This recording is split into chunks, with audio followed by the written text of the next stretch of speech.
Esta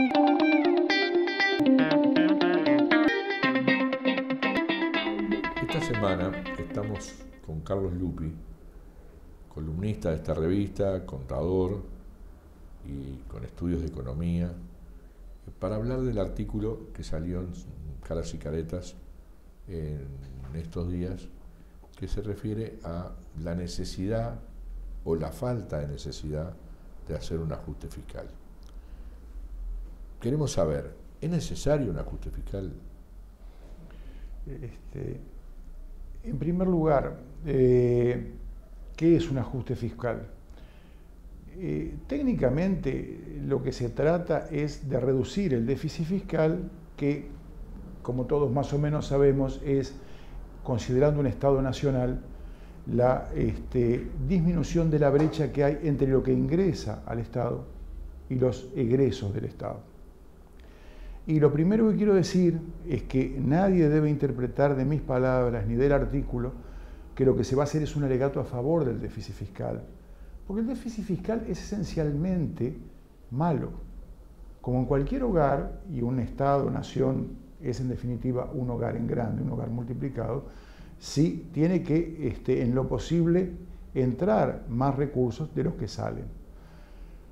No entrar en discusiones colaterales porque el déficit fiscal, el uso de egresos puede ser un instrumento muy necesario, como se ha demostrado en las grandes depresiones. Un poquito O mucho. Está bueno. Porque el déficit fiscal fue lo que salvó la Gran Depresión del 29 y la Gran Recesión 2007-2010. Es cuando se invierte. Por ejemplo, si se invierte en infraestructura, si se invierte en infraestructura, en salud, en educación. Y en que haya dinero circulando para que la economía se mueva. Pero, como decía muy bien el director Grille, hay un clamor en Uruguay, sobre todo en la prensa económica, a favor de la reducción del déficit fiscal violenta, de un ajuste fiscal.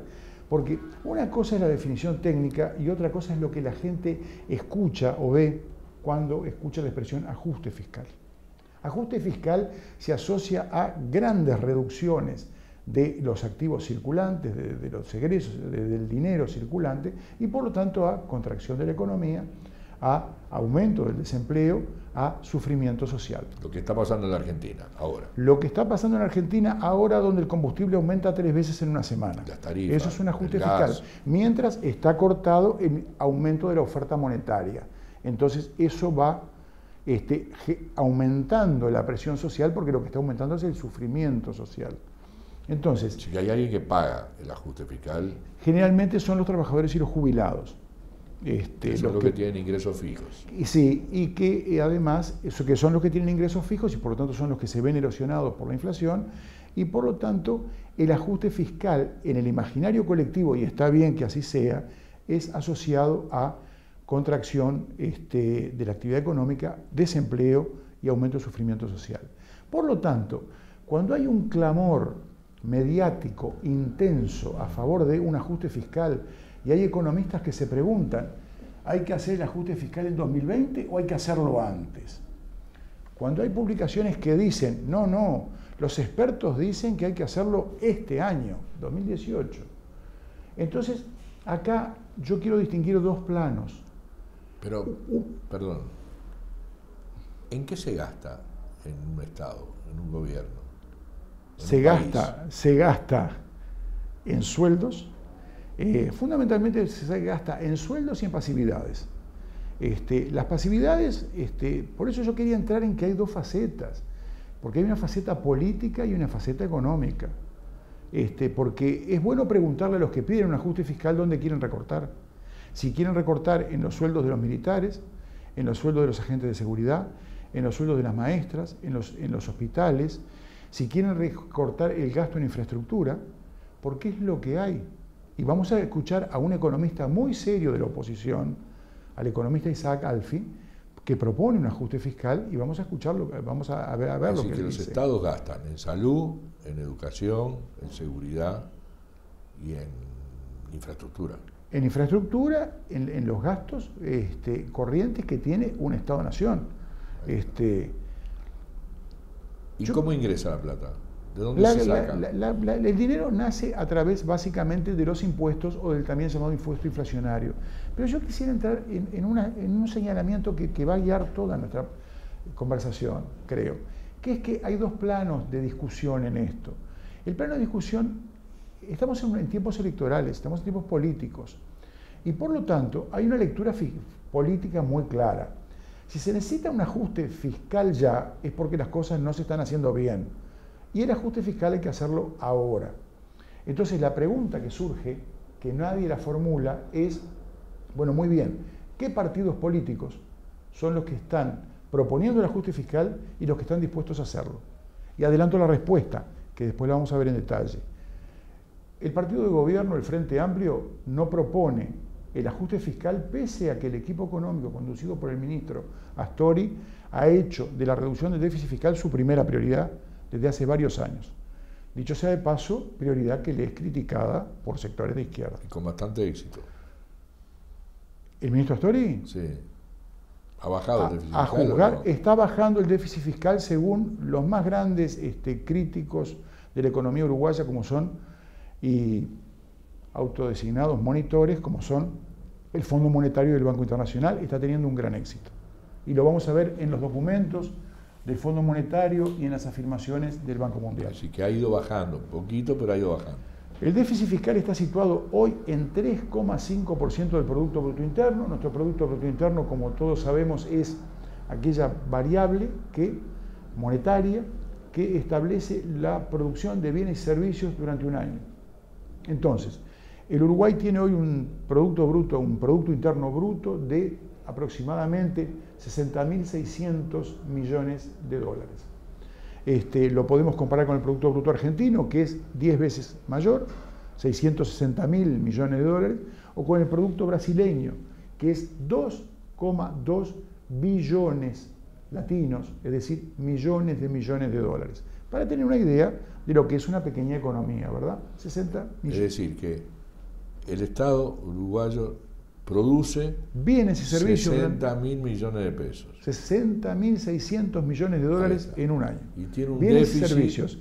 Tiene un déficit de 3,5%, que es, de 3.000 millones. Que es, esto no le va a gustar al ministro Astori, es 21-21, es 2.121 lo hizo por gusto. Millones de dólares.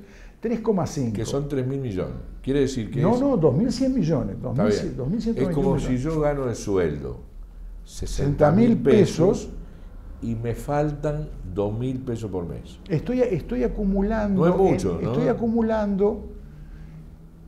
Ahí está. Ahora entramos a ver si es poco o es mucho. Todos nosotros tenemos un déficit de ese nivel en la casa, ¿no? Hay afortunados que no, pero yo lo tengo. Pero quiero decir esto. Debe ser por el sueldo bajo que te pagan en cada quiero decir algo. El Tratado de Maastricht, ese tratado rigurosísimo que se dio a sí mismo la Unión Europea cuando creó la eurozona, y podríamos entrar a discutir el euro y la eurozona y todo lo demás, le fijó a los países europeos, fíjese que estamos hablando de la cuna de la civilización occidental, por lo menos, le fijó que no podían pasar del 3% del déficit fiscal, que muchísimas naciones no lo cumplen, por supuesto. La mayoría, ¿no? La mayoría. Y se ha dicho que de acuerdo a lo que es el déficit para fiscal tampoco lo estaría cumpliendo Alemania. Que Alemania es muy austera para afuera, pero es muy keynesiana para adentro. Por lo pronto, nuestro déficit hoy es 3,5, o sea, estamos 5 décimas del Producto Bruto por encima de lo que le fija la rigurosísima Unión Europea a sus países miembros. Pero estamos con tendencia decreciente, y no lo dice este servidor, lo dice el Fondo Monetario Internacional y lo dice en dos documentos básicos. El Fondo Monetario Internacional, que como ustedes saben, lo hemos escrito mucho en Caras y Caretas, es muy generoso y muy keynesiano, muy expansivo cuando le recomienda lo que tiene que hacer a los países desarrollados, a las grandes potencias, cuando escribe sobre Estados Unidos, cuando escribe sobre China, cuando escribe inclusive sobre la Unión Europea, le recomienda medidas expansivas, pero con los países, a mí no me gusta la palabra emergente, con los países subdesarrollados, como los de América Latina, es muy austero, es muy partidario de austeridad y de poco gasto y de reducción de los déficits.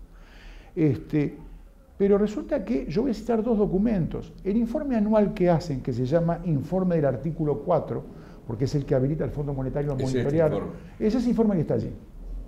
Ese informe se emite anualmente para cada país miembro del fondo, tenga o no programas con el fondo. Nuestro país no tiene programas con el fondo, pagó su deuda en su momento, etcétera, pero el fondo viene y nos monitorea igual. Vienen de pesado, ¿sí? ¿Perdón? De pesado vienen y monitorean. Bueno, vienen, se alojan en el Banco Central, trabajan con otras variables, consultan a todo el mundo, consultan al gobierno, consultan a la oposición, trabajan libremente. En el informe del artículo 4, en el cual vamos a ver enseguida un conjunto de afirmaciones que hace sobre la economía uruguaya, pero tenemos un informe más fresquito. El informe que en octubre, a principios de octubre, Perspectivas Económicas Mundiales 2018, con la firma de Maurice, escrito de puño y letra de Maurice Hoffel, se presentó en uno de los dos grandes acontecimientos económicos que hay en el año, que son las reuniones conjuntas del Fondo Monetario Internacional y del Banco Mundial. Se realiza la llamada reunión de primavera o reunión, y la reunión de otoño o reunión boreal, que es la que acaba de tener lugar en Bali, Indonesia. Entonces, ¿qué pasó allí? Allí surgió un informe que es el monitor global que hace análisis de todos los países y que dice que Uruguay está en el buen camino. Es decir, que el Uruguay está en tendencia descendiente de su déficit fiscal y pronostica, ahí está el numerito puesto, 3,3% de déficit fiscal para fin de 2018 y 2,9% para fin de 2019. Esto lo firmó el economista jefe del Fondo Monetario Internacional, el doctor Maurice Hoffel.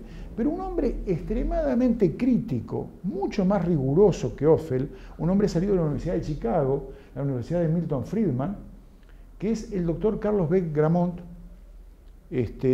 muy conocido entre nosotros en el Uruguay porque, bueno, es un connacional y es el hijo del exministro, dos veces exministro del régimen dictatorial, el ingeniero Alejandro Beck Villegas.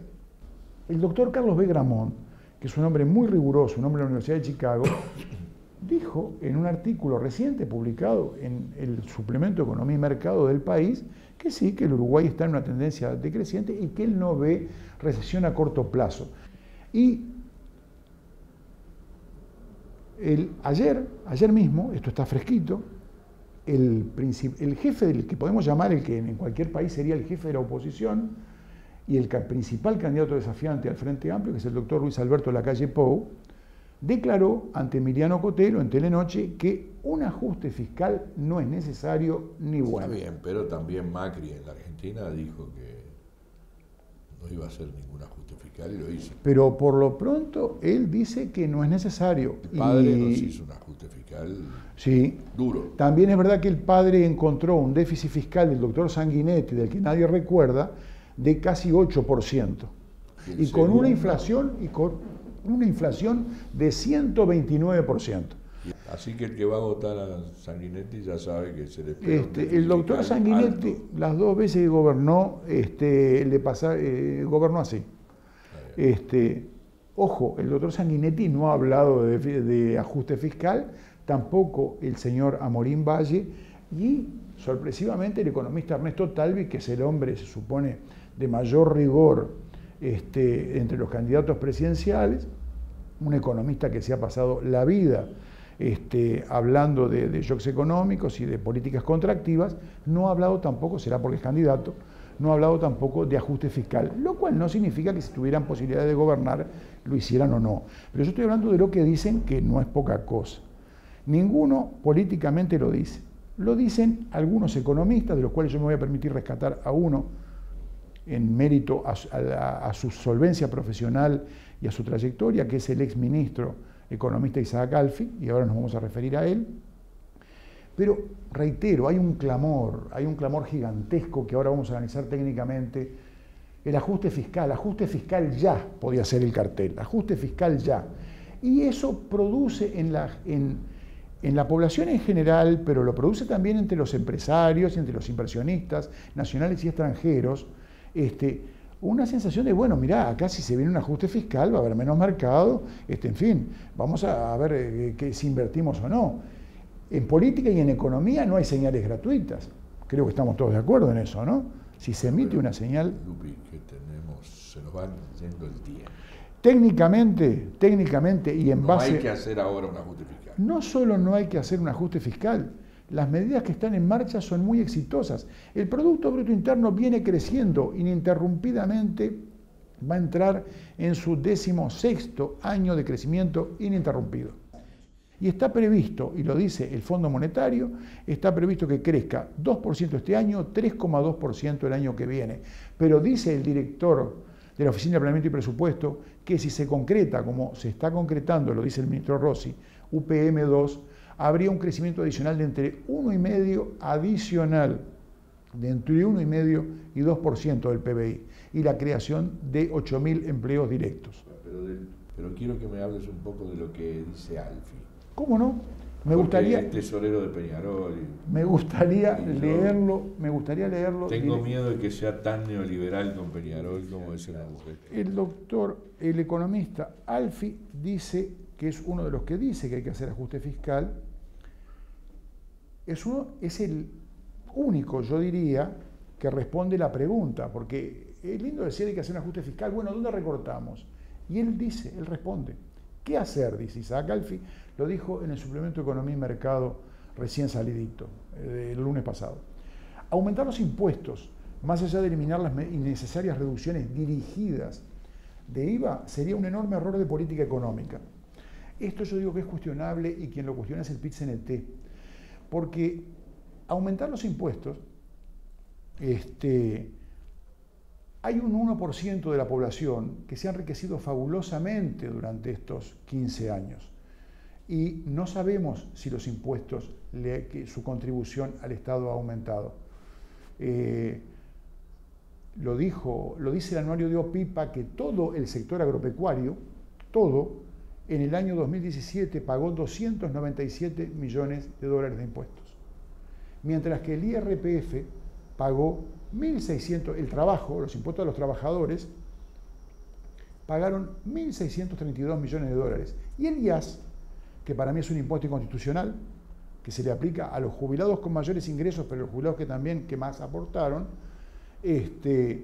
recaudó 280 millones de dólares, casi igual que el sector agropecuario. Pero no me complique. Entonces, ¿cómo no? Si no vamos a entender nada. Alguien podría decir que aumentar los impuestos podía ser bueno, porque ojo que el último consolidación fiscal o ajuste fiscal que hizo el equipo económico, el del 2016, lo que se aumentó fue el IRPF, básicamente. Se aumentaron los impuestos al trabajo. Entonces, ¿qué hacer? Aumentar los impuestos no, dice el exministro Alfi. Ante ello solo existe un camino, la reducción del gasto. La reducción no debe ser necesariamente tan grande en términos reales, pero sí en relación al PIB, con un plazo trazado con metas precisas por año. Había de ejemplo congelar el gasto público real creciendo al 3% anual en 5 años nos lleva a una reducción de 5 puntos. Acá vemos la diferencia sideral, ya que tú mencionabas a Macri. Acá hay una diferencia sideral entre el economista Isaac Alfi y lo que hace un plan a 5 años. A 5 años y de reducción de gastos del 3% anual. Reducción del gasto. Él no habló ni de cortar la masa monetaria, ni de ninguna de esas. Aumentar las tarifas.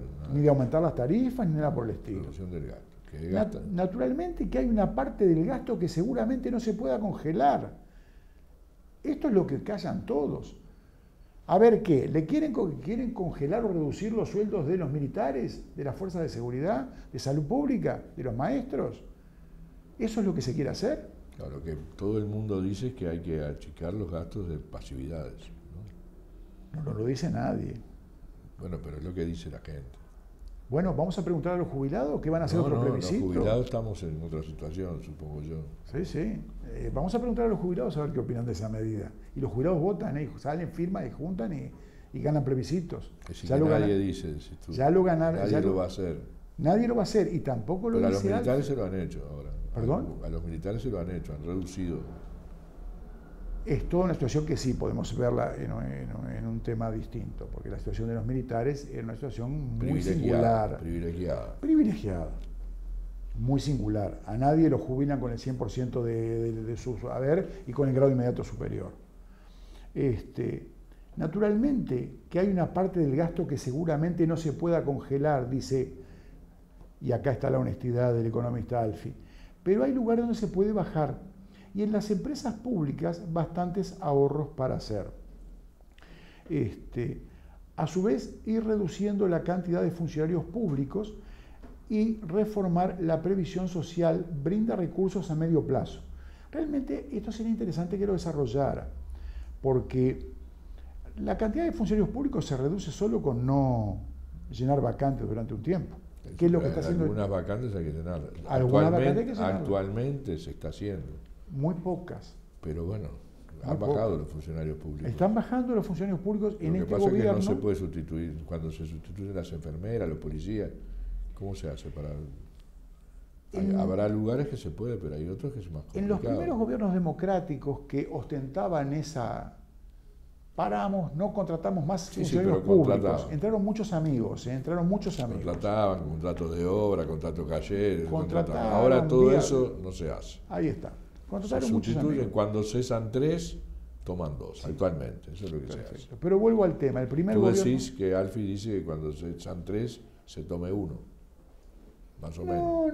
No. Yo lo que digo es, me remito al Fondo Monetario Internacional, o Resco Reference. No, lo que debe decir Alfi, no lo decís tú. El Fondo Monetario Internacional dice que estamos en el buen camino, que estamos reduciendo el déficit fiscal y que vamos a estar en 2,9 el año que viene. A su vez, ir reduciendo la... Mi estimación es que el gasto como tal, sin generar mayores problemas, apenas se puede reducir entre 0,7 y 1% del PIB. 1,7% del PIB son 600 millones de dólares. Caramba. Esto no requiere un clamor nacional ni un escándalo público. Pero esto claramente no alcanza. Por último, el plan fiscal debe incluir, y acá realmente, el plan fiscal debe incluir un aumento de fondos de infraestructura. ¿Pero cómo? No es que tenemos que reducir gastos. Y hay que aumentar la infraestructura. Hay que aumentar la infraestructura. Pero si nos vamos ahora, vamos a dejarle la inquietud a la gente. Terminamos con Lupi hoy, vamos a seguir la semana que viene y estamos realmente convencidos de que ajuste fiscal no va a haber. El ajuste fiscal... Ni ahora, la reducción ni en el 2020. La reducción de gastos se está haciendo. Lo que no va a haber es eso que están exigiendo. Un durísimo ajuste fiscal como el que está viviendo Argentina. No va a haber, ni ahora. Y como el que está viviendo Brasil también. Brasil, ahí está. Bueno, muy bien. Esperemos que no.